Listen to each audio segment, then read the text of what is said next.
All right, ladies and gentlemen, welcome back to the Swain Baddy League. I am AJ0. I am here with Thor, bringing you guys game one of Week 8. We got Back at our day versus Enemy Gate is down in a big first place potential matchup.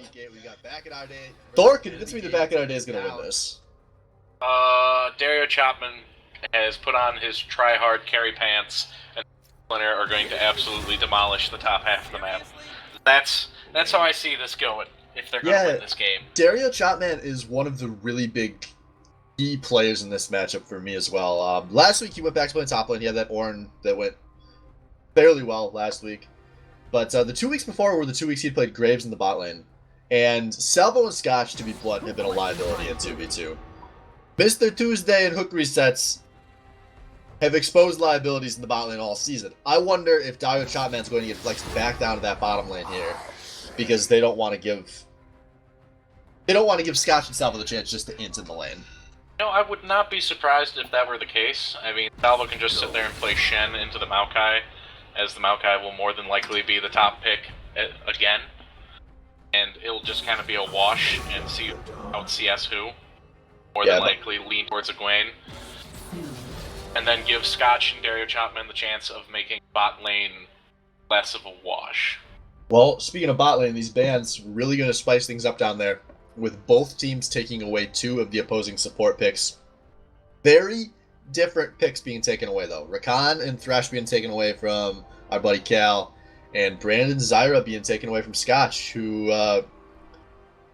he's been leaning towards those picks when they've been there, at the least. He's had some pretty poor games on some of his tanks, and this might have forced him into a tank pick. Yeah, definitely the Brandon Zyra picks are kind of easier mages to pick, because the later the game goes, the more damage they just do. When you have 5 damage dealers on your team, you're going to out-damage the team that doesn't. You have, that Zyra or Brand that automatically does 1,000 damage in a team fight, and the Jinx gets picked away from Salvo. Wonderful. I have to imagine the Back in our day didn't think this could happen, or they would have picked Jinx first. A little curious to see if Mr. Tuesday actually plays any Jinx, because she is a different playstyle compared to champions that he is pulling out with the Kaisa and the Xayah. She really has no escapes. Like, she is feeding famine as an AD carry. Yeah, that's the big thing I'm going to be looking at too. Mr. Tuesday, he's played well, but he's definitely also been very enabled by his team in some of these games, and there's going to be much less margin for error with him playing on the Jinx. However, if things go well, like they sometimes do, where he knows how to just sit back, take his farm, and go to team fights, obviously the Jinx pick can be very effective. And he's going to be going up against Salvo's Jhin, maybe Salvo's Jhin, somebody's Jhin, in... I feel good about Mr. Tuesday in this matchup. I do as well, and jumping over to the jungle matchup where the Trundle and the Swanee, though the Trundle could be going top lane to Dario Chapman because he has played it in the past, but I'm assuming it's going to go to Splinter. That's a really good matchup for the Trundle. He's automatically going to steal a bunch of stats from Sejuani, especially if her passive is up, so that's kind of an interesting counter pick by Dove Drum to grab the Sedge into Trundle. And now I know where the Jhin is going. That's going to Salvo. Alright. Where's the Urgot going? That's going to Dario Chapman. He's been spamming it like crazy. Alright, so we got Urgot going up against Poppy in the top lane. You can never say that with Tebessus one being the mid laner. He plays literally every champion under the sun in the mid lane, so it could be a Poppy mid lane, but it's more than likely going towards that top lane. Could be that Sejuani mid lane for all we know, as we are into ban phase 2 here, and I'm gonna take a guess and say we're gonna see a few more mid lane bans, as Vel'Koz and Vladimir both saying bye bye. I wouldn't be surprised to see 4 straight mid. Neither would I. I think there have been some crazy power picks, and there's the Ziggs gone, and now the question to me is, will the Orianna get picked straight away by Enemy Gate is down? Take that away from Blab and force him further into the champion pool.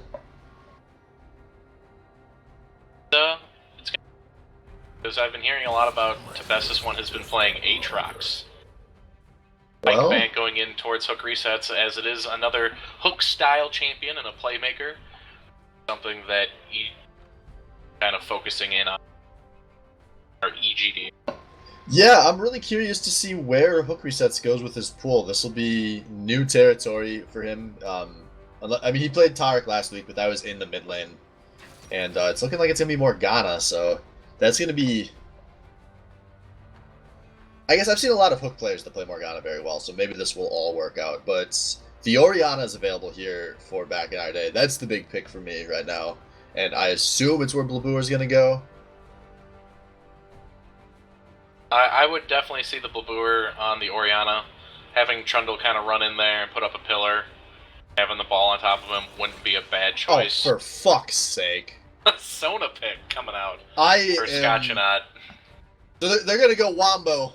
They're gonna go combo, but if they get the Sona Oriana here, but they don't have that much synergy with the rest of their team. And not only that, they're now going to be bringing zero tankiness with this team composition.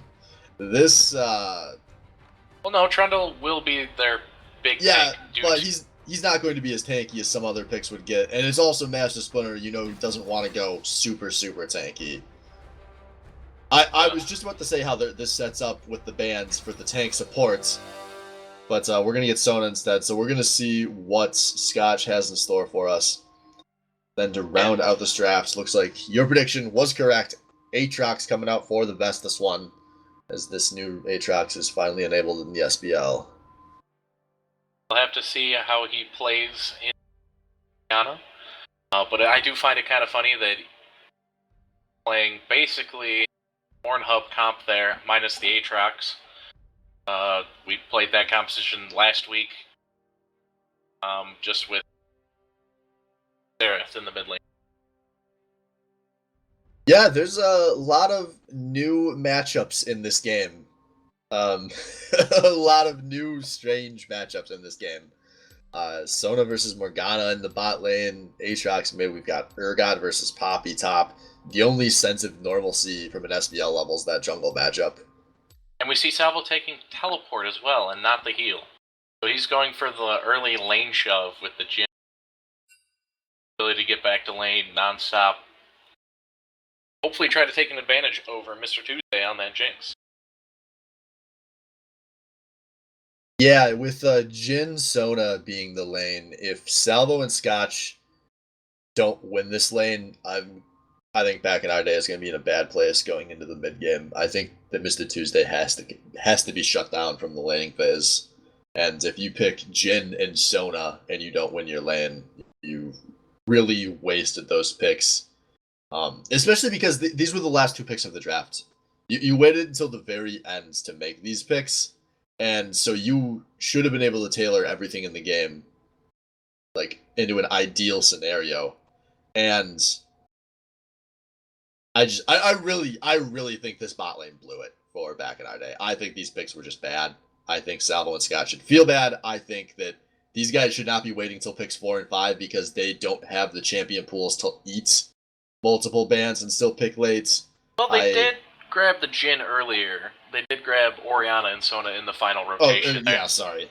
But I do feel that the Sona is a bit of a mispick. The Jin can work, but the Jin, I think if this was another AD carry player, I would feel totally different about it. But every time we see Salvo play one of these more ability-based AD carries, or even specifically, whenever we watch Salvo play something that's supposed to bully in the laning phase, it doesn't go well.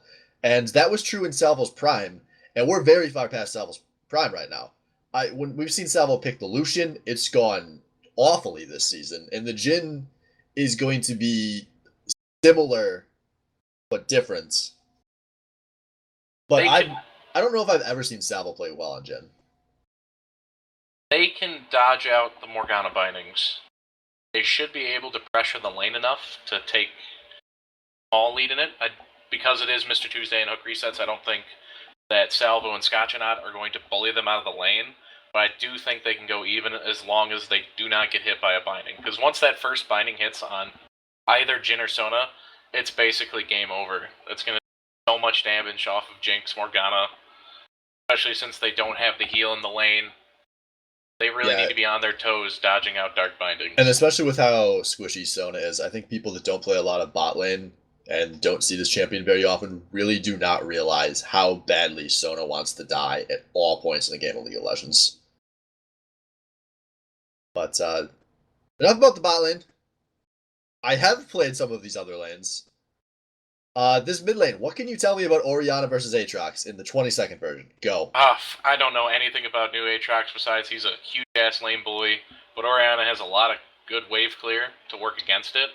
It's going to really play on Orianna shoving in the wave against Aatrox and stopping him from roaming around with jungler. That's what mid Aatrox wants to do, is he wants to gang up with his jungler, look for an enemy jungler, or pull off ganks, and usually the top lane, try to get their top lane ahead. So Orianna can keep the wave shoved in and stay at high mana so that she can answer a roam with Master Splinter. Should be able to take the advantage in the mid lane. While Aatrox is strong early, he is abysmal later. Current iteration. Well, that lines up with what little I knew of these champions, and it definitely plays into the strengths of both of these players. We've seen similar picks. Obviously, I think thinking of the Darius here from the best this one, I imagine the Aatrox was going to fill a pretty similar role. And Blab, sometimes, being passive in the lane costs him, but sometimes he does a really great job of weathering the enemy attack. So I'm excited to see how this one plays out. Blab obviously had a pretty rough start to last week.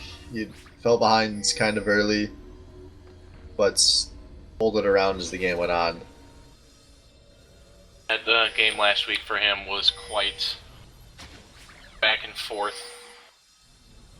Alright, so we are in, and we do see enemy gate is down, going for a level 1 here. They're cheesing into bot lane, and I actually kind of like this. 30 seconds until minions spawn. Unless there's no one around. We see a pretty standard fan out, and now here we go. Up from the bot lane, right into that bush that has a ward, and now Salvo and Scotch know they are backing out. And back all the way out, Scotch. Yeah, they do not set up. No, they do get a vision in the red bush. Forgive me.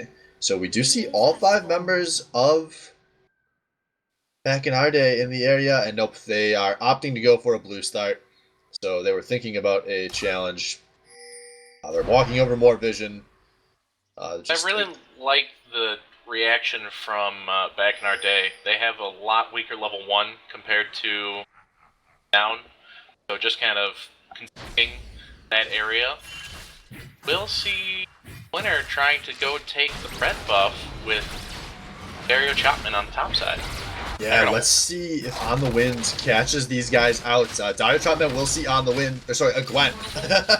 I know Poppy is an On the Wind champion, but it is a Gwen playing that Poppy this week. Yeah, neither a Gwen nor On the Wind's gonna see that red invade happening, and we are into the laning phase. And Scotch immediately takes a binding. Mr. Tuesday lands on the big auto attack. Scotch already past the flash. And that's what I was talking about. That first binding would be huge without the heal, and with Sona being such a low health champion, he's really abusable to just catch him with one binding, even at level 1. Yeah, this is everything we spent all this time talking about could go wrong for Back in Our Day. Spot lane immediately starts going wrong. Real quick, while we have a moment's one starting item, I do want to mention Dario Chapman starting with the Cull in the top lane, so that's a very Dario Chapman thing to do. I can't remember the last time I've seen a Cull in a game.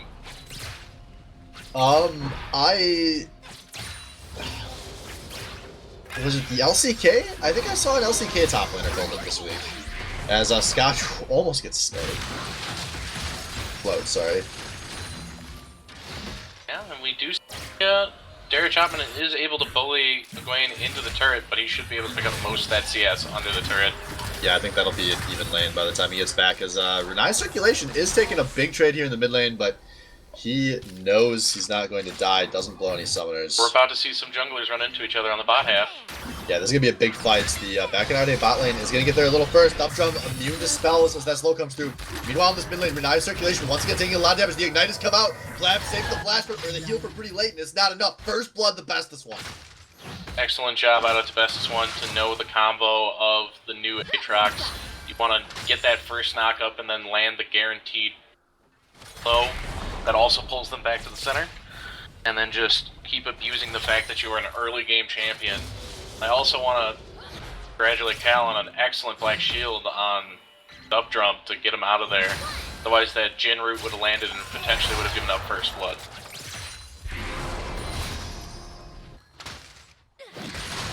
So already a good start for enemy gators down here as they are making CS advantages in 2 lanes now. As this is a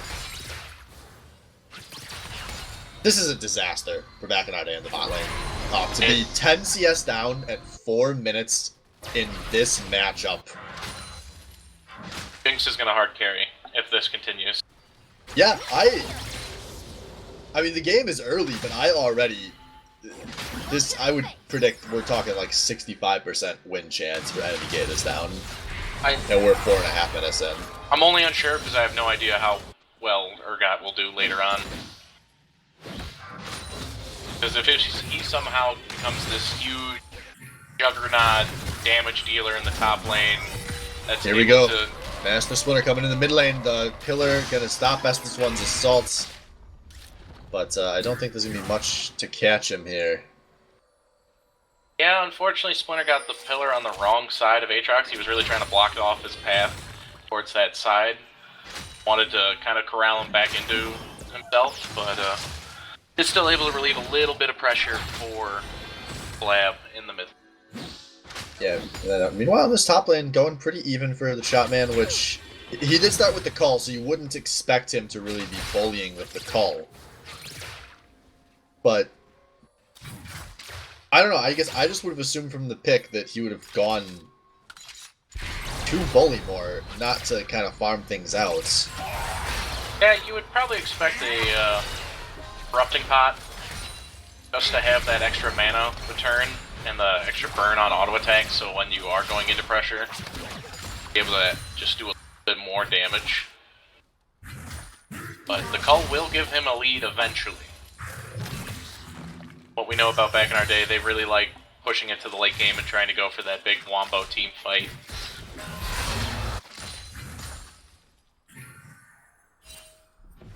So it's looking like this bot lane, we've got Mr. Tuesday's already taken his first back. Salvo wants to shove this lane to tower before going for his recall teleports.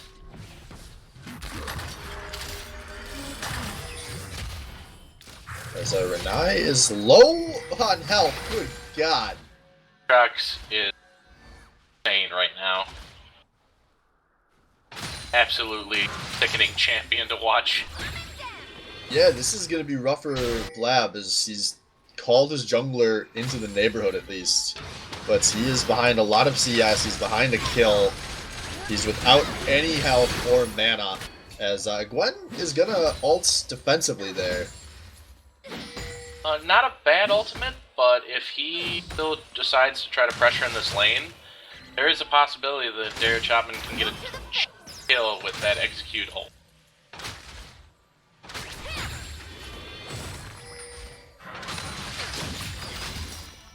Yeah, no.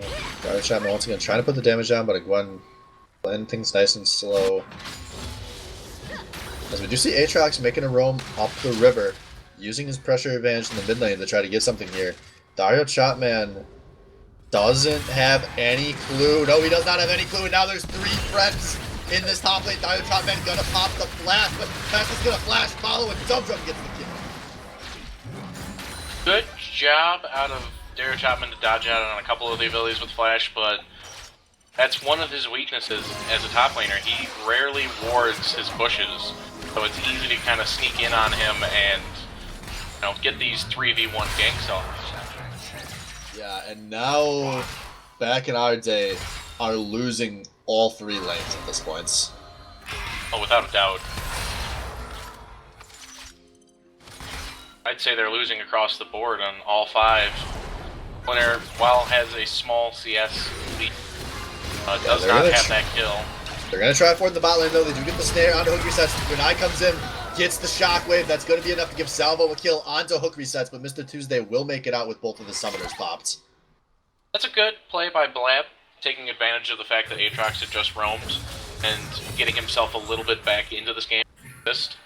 Still way far behind on that Aatrox, but the later this game gets, he will become a lot more useful in team fights than Aatrox.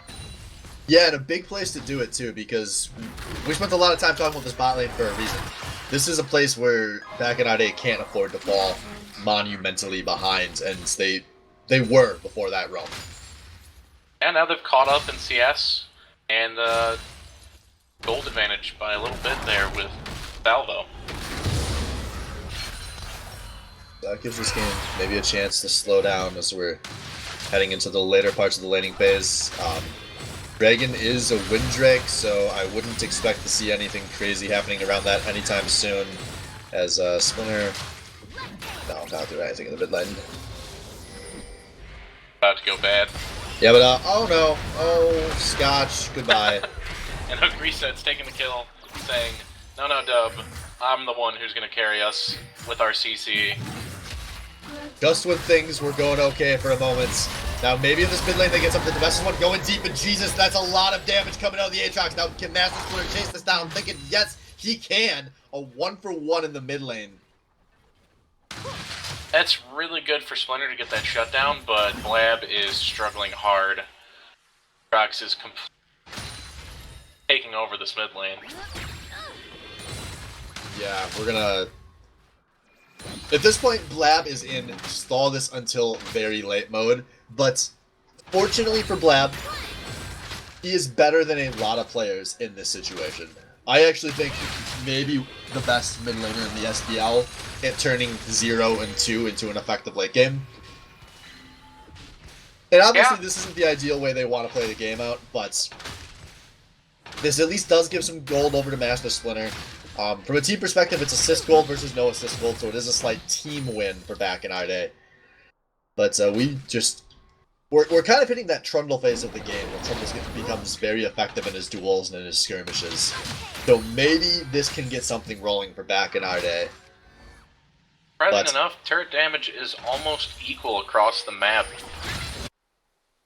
Would think Oh man! Blab comes in, gets the double shockwave. Salvo gonna chuck into the black shield, but it doesn't matter. The curtain being called. Salvo's got 1 kill. Salvo's got a double. And this is huge. Jhin, when he has a lead, is very strong. If he's building right, which you can never trust with Salvo, and gets that Stormrazor's Edge, he'll be doing so much damage in that bot lane. Yeah, and what a great play out of Blab. This is not how Blabooer normally plays League of Legends. No one is expecting Blab on the Orianna to be making these incredible roams. But like I said, a player you trust to play intelligent even when he's 0 and 2. Blab finds consecutive roams in the bot lane and completely catches EGD off guard. And now, back in our day, finally has something on this map that's going right for them. But maybe not for long, as Naruto Chopman gonna do what he can to throw away his team's good thing. He's getting ganked in his top lane, but he actually put some good damage onto a Gwen. Naruto Chopman does not have a flash available though, so it won't matter. And Dubdrug actually gets a solo kill. Yeah, Gwen wasn't able to tag him at all, or even walk close enough for the Sunfire to tag him. Yeah, that's unfortunate. That's, what, 150 gold left on the table? Yeah, what it does allow was for Blab to roam and push up that mid lane and grab the dragon, but we do see Dubdrum answering with the Rift Herald on the top side, which I feel is a lot more worth than 1 Cloud Drake. Yeah, especially this kind of plays to the win conditions of both teams a bit. EGD wants to get something to get snowballing early. Back in our day, more content to maybe wait this game out a bit. As Blab's trying to bait a Master Splinter. This could turn into a big fight though, or it could turn into everyone running away from each other. The thing is, the leads for each team are on, I would say for back in our day, are on the right characters, where Johnny is not going to be the one carrying your games. He's going to be that big frontline tank, But if your damage dealers aren't dealing any damage when it comes to those late game team fights, it's going to be really rough for you as a Sejuani to take over the game. Yeah, now Bestest One once again trying to pop Blab, and Blab very smart flashes early there. Dubdrum actually with a pretty poor flash after Blab was just gone. That's a very good job out of Allure. Well-timed flash. I think he's still trying to learn the ranges of this mid lane Aatrox. Yeah, you have to learn the hard way. As Master splashes in, you gotta learn those damage numbers too. But Master Splinter though, he's in here, and isn't in time. Aatrox trying to resurrect you, but Master Splinter going for the chase down. But there is a 3v2. Master Splinter goes down. Master Splinter flashes out, and just barely gets out. Now Dario. And we see Salvo. Full Salvo in, and here is all the gold from Backside A. Scott's not here as well. It's the double donut. Oh, Salvo putting down the damage. Urgot gets one, Salvo gets one, and Backside A with another big win and a 1-for-3. I don't know where all this roaming is coming out of back in our day. They usually stick to their lanes for the longest time. But now it seems like all 5 members are playing cohesively and working together across the map. I completely agree. This team is normally brain retards until the 20-minute mark, and it shows in so many of their games. This is like a brand new team. I know this team wasn't practicing much to start the season. Maybe as we're getting closer to playoffs, this team has started taking things a little more seriously. That's the only theory I have right now, because this team is just playing so much smarter than I was expecting to see, and differently than I was expecting to see.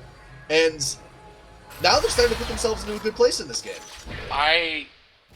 At the beginning of this game, I never thought I would say that Salvo would have a lead on this bot lane. But he is very far ahead of Mr. Tuesday.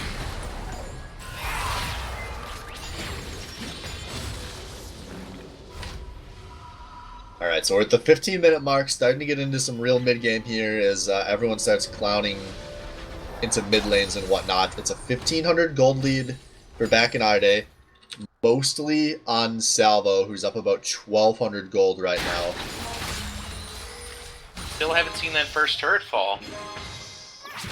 Yeah, I don't think it's going to be long. This mid lane turret only going to take a few hits as back in our day and EGD both sending a lot of members. Everyone but the junglers currently here in this mid lane. Or sorry, the jungler and a mid laner. This Blab though, maybe a little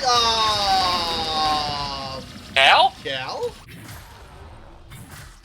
Ladies and gentlemen, the hook resets on a not hook champion, flashing in, trying to make big plays, and just ends up dark binding the tank. And you know, I mean, we all have our bronze moments. You miss 100% of the shots you don't take. I appreciate him attempting that, at least. But this could be big, as Dubdrum does drop Shelly up into the top lane. It's going to force Dario Chopman to go and try to clear that out.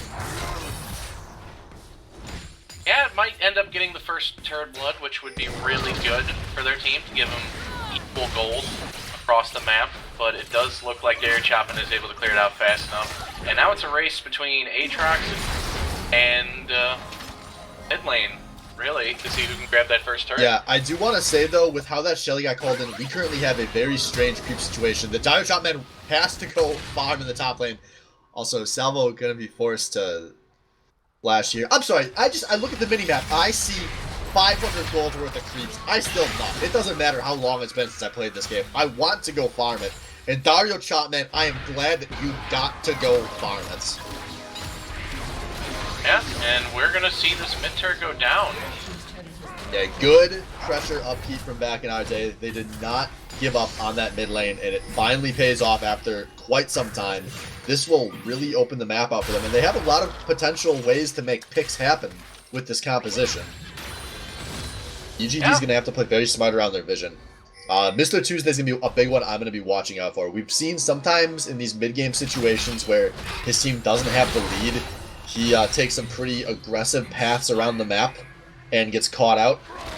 And now, back in Audi, going to take bot tower as well. Going to be a trade for the top lane tower, but they're probably fine with that. They want to accelerate the pace of this game. Enemy gated down is so far behind on the pressure game. Yeah, Gwen doesn't have a teleport for another little bit here, so he's going to have to recall as some damage comes out, but Labur gets snared. He's going to Shockwave kind of defensively, puts a little damage out, but not much else. Renai circulation very low, and that might be enough to end this siege here. Yeah, Enemy Gate is down, didn't want to commit to that because the Glacial Prison from Squani was still down, so they didn't have that hard CC. And that was almost a very unfortunate blast cone. That was playing with fire. They thought they were so cool trying to do the 4-man blast cone. They nearly screwed it up. But it looks like we're going to have a fight here for this Earth Dragon as everyone is making their way into the river. Now, Back in our Day is kind of on the run here, but Sejuani gets a big ult off. Shockwave coming from the Sona as he dies at the first kill of the fight. That is the tank down for Enemy Gate is down, but they're still kind of playing forward in this fight. Aatrox now resurrecting. Salvo has been forced out of this fight. But the damage is still dealing damage to Salvo with the curtain call. Maybe he lays down enough for the best one to go down. It's a double kill onto the Chop Man. It is a chase forward now out of Back in Our Day, but they do end up winning this fight.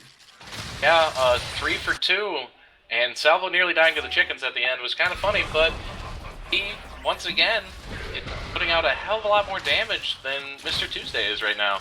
And it should be another turret for Back in Our Day.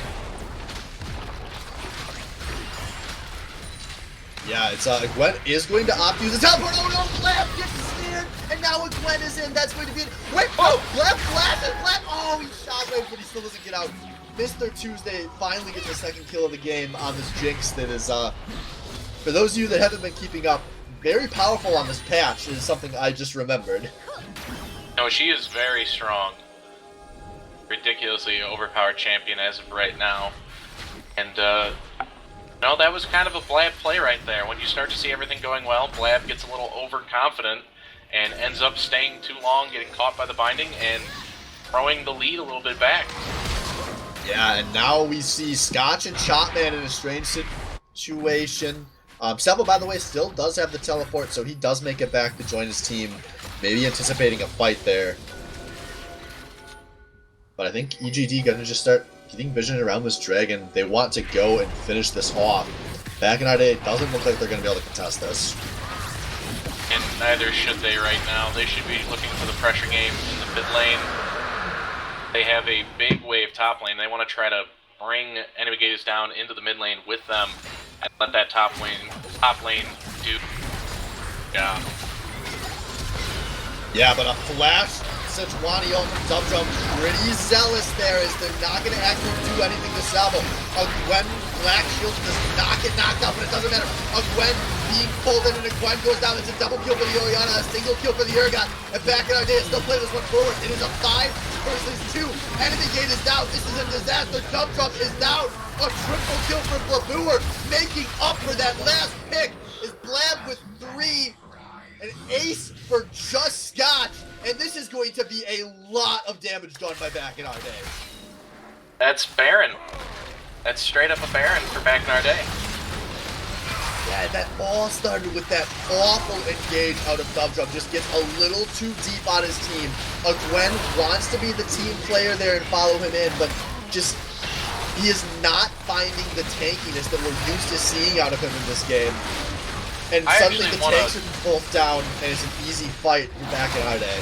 I actually want to highlight Splinter on that play. He did an excellent job of, after the ult landed on the Sona, I believe, stepped forward and ulted the Sejuani and took the charge from her. It became this huge frontline tank that just stalled out all of their damage so that Back in Our Day could take the lead. Splinter is showing what he is excellent at in this game. I haven't been able to highlight it a lot, but in these team fights, Splinter's never been the mechanical god of a player, but he always does the right thing within these skirmishes. And for this Back in Our Day comp, the worst thing that can happen is enemy gate is down, engages super aggressively, and gets a pick. And then Back in Our Day does not have the tankiness to sustain a longer team fight. Splinter always uses his tankiness as effectively as he possibly can, is the only tank job on this team. Makes sure that it's the enemy tanks that die first, both of them, at which point it is easy for Back in Our Day to run down the enemy team. If you're an aspiring tank player, I would have you all look at Splinter this game. He is doing an excellent job at being that front line for his team, showing you how you should play a tank and be up front, not standing around in the middle of your team waiting for something to happen. Yeah, now enemy gate is down. They lost their first game last week, but remember, that was with Cruisemaster playing. They tried to play a funnel comp, and it didn't really look very good. This is the worst enemy gate has down, has looked with their full roster, but they are not content to play this game slow. They go in, they get the pick on the Master Splitter. But back in our day, still playing kind of our forward, even without their only tank. They are not playing scared. They maybe think they force some recalls. They're going to try to put some damage onto this mid lane turret. This is very aggressive, but there is no teleport plane to be worried about. They have eyes on everyone! That's a lot of damage. And that keeps us in a 4v4. That's the inhibitor turret down. Now, and the reason why back in our day is so confident in taking this fight is because of all the ults that were used to just take down Splinter. Aatrox, and Sejuani, Poppy, all of them used their ults to just kill one person. They have to be careful not to get hit with the Dark Binding, and they do dodge that one. But now this is the straight 5 versus 4. But it's looking like a win for back in our day. And now Aatrox is in. Aatrox is in. Morgana is in and down. My Aatrox lord. down. Poppy down. The inhibitor going down. Back in our day, it is a 5 versus 2 as soon as Master Splitter gets here. They have Baron. They have Creeps. They're going to try to win. Labour is doing so much damage on that Orianna, that back line. I don't understand how they're allowing him to just step up there and deal so much damage. Oh, he almost takes Mr. Tuesday, but he forced him into the fountain. That's 1 Nexus turn, that's 2 Nexus turn. Kurt being called to keep the only member of EGD pinned into that fountain. And back in our day is going to give the starting full roster of EGD their first loss of the season and tie themselves for first place. That was incredible. That was incredible. That comp sucked. That comp was straight up awful. And EGD still was not able to abuse it like they had for the entire first half of this season. Back in our day, had so many players make so many plays on champions, they knew how to play. And I'm shocked. I would have never guessed they would win like that. Yeah, I mean, after all the early leads that they built in the jungle and mid lane, just kind of all fell apart for enemy gate is down. And Salvo and Blab really stepping it up this game, dealing damage. I was very impressed by both of them. Yeah, we're gonna pull Salvo in here for the interview if we can. As much as I hate to do it. It'll just be a sec here and we should have Salvo on. But wow. And there he is. Why? Salvo coming off a big game on a champ you can't play. It's pretty much every game I've ever played. So, Salvo, going into that game, I was very critical of the Jhin Sona lane. And early on, it looked like a disaster, but you guys kind of turned things around. Is this actually a good lane for you guys? I mean, yeah, the burst damage is insane. You just walk up and nuke a guy down, seemingly out of nowhere. Especially after I get that new stupid item that shouldn't be here. It's fucking ridiculous on Jhin. Yeah, man, it's great. Plus I have heals. Heals are cool. And coming into this game, I've started to notice your team has been practicing more and more. Is this a comp that you guys have tested out in the past, or was this kind of like, well, we've played these champions, sporadically, and maybe it'll work? Or was it a well-planned comp? I have no idea. I only play Tuesday night. Well, that answers right, I'm one asking question. the wrong person. Alright, so your support that game, Renai Circulation, played very well, fed you a lot of kills. How do you guys feel as a damage pair at this point in the season? Are you guys... Is that enough? Can Salvo and Blabour be the 2 damage threats on a championship team? Yeah, I mean, Blab's always been able to pull out some solid damage regardless of how ahead or behind he gets in any given game. So, as long as I can stay consistent with this just great ADC meta, I think we can win it. First place all the way. Alright, well there you have it, folks. First place all the way.